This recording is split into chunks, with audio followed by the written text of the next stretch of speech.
Hello, everyone, and welcome to ME 3121 Intermediate Thermofluids Engineering in spring 2021.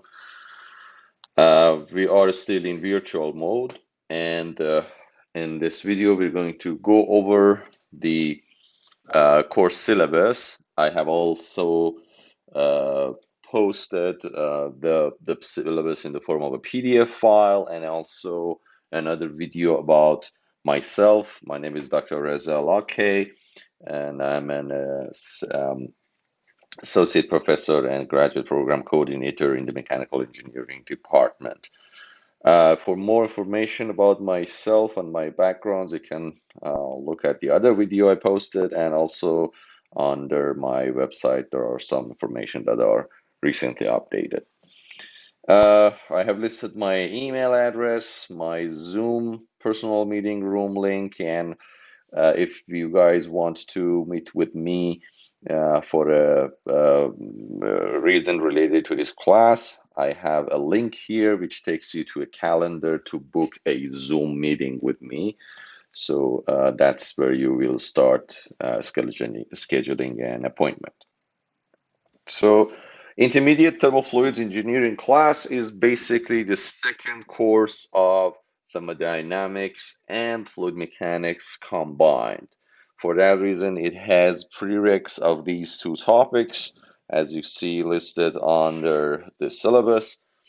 The technology that we're going to use for this class is going to be the followings. You'll need to have access to a reliable internet access, a personal computer, engineering calculator, Microsoft Office and Adobe, and also McGraw-Hill Connect online access for the following two textbooks. So the textbooks that are used for this class is essentially the textbooks that you used for thermodynamics and for fluid mechanics class, for the first classes that you had in these series.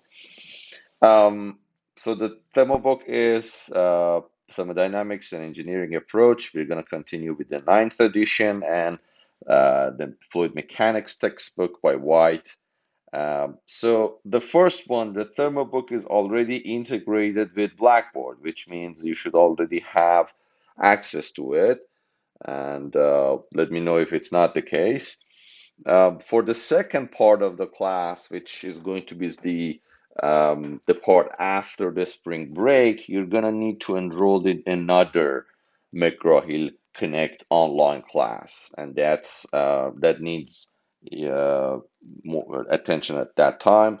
You need to attend. I have an attachment to the syllabus which explains how you can access the second part of the class in McGraw-Hill Connect system for this fluid mechanics.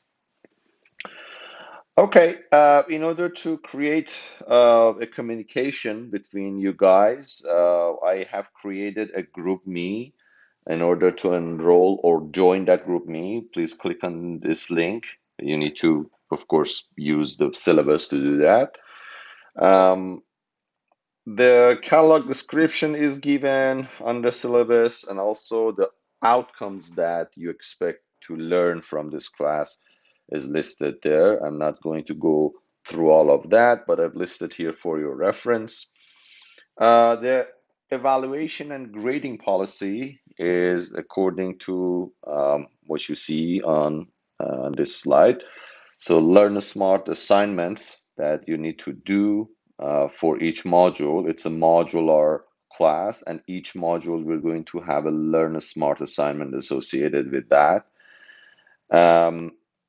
And then there will be quizzes for each module, and all the quizzes combined will worth 40%. All the learn smart assignments combined will worth 20%.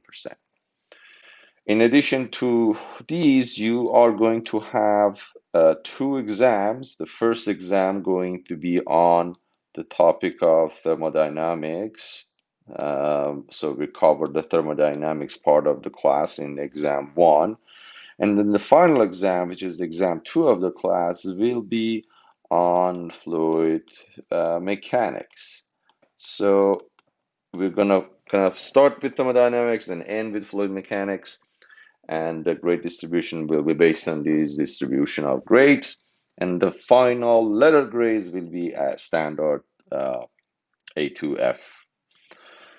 Some important notes about the class: by registering, you acknowledge that you meet all the prereqs.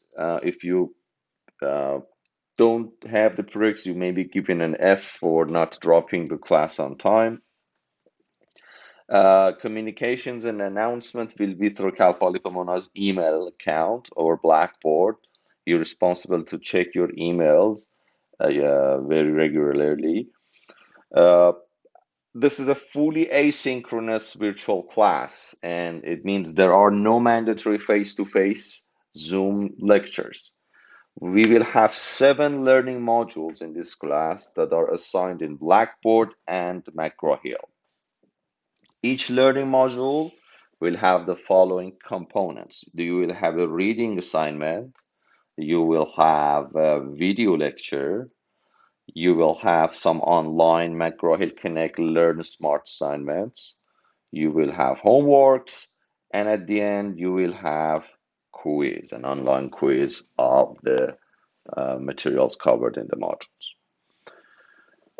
For office hours, you can always schedule an appointment using this link, and this will help us to, coordinate the time, and the system sends you a calendar invite, and then it gives you a Zoom link to attend.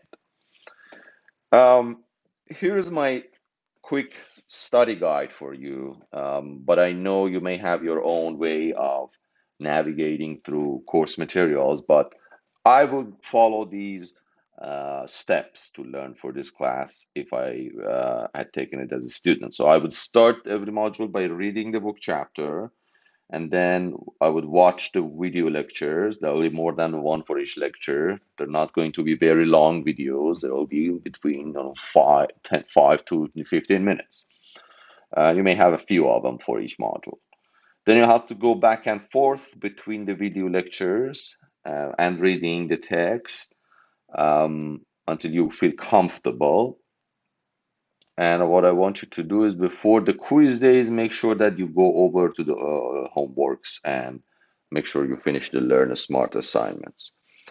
So there are things that you do on your own, and that's reading the book chapter, watching the video lecture, and the homework.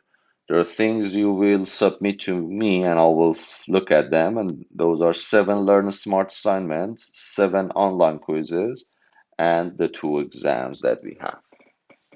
So homeworks are not collected. I assign them for module. I post a solution with that, but I don't collect any solution for homeworks. Quizzes are going to be open book and open notes, and it will be given according to the course schedule.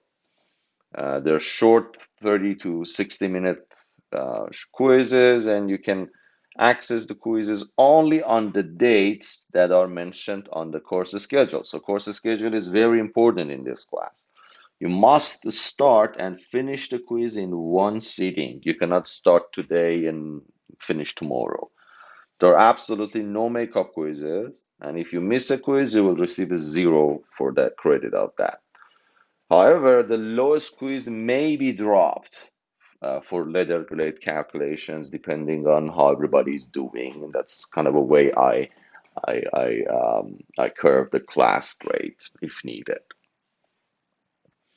Online Learner Smart assignments are posted in Blackboard and McGraw-Hill for each module, and you must finish the submission to receive the credit for it. So unfinished ones will not receive any credit. Exam 1 and Exam 2, they're 2-hour open book, open note tests, and they must be taken and submitted according to course schedule again. We're going to look at the course schedule together next. As we talked, Exam 1 is on thermo, and Exam 2 is on fluid mechanics.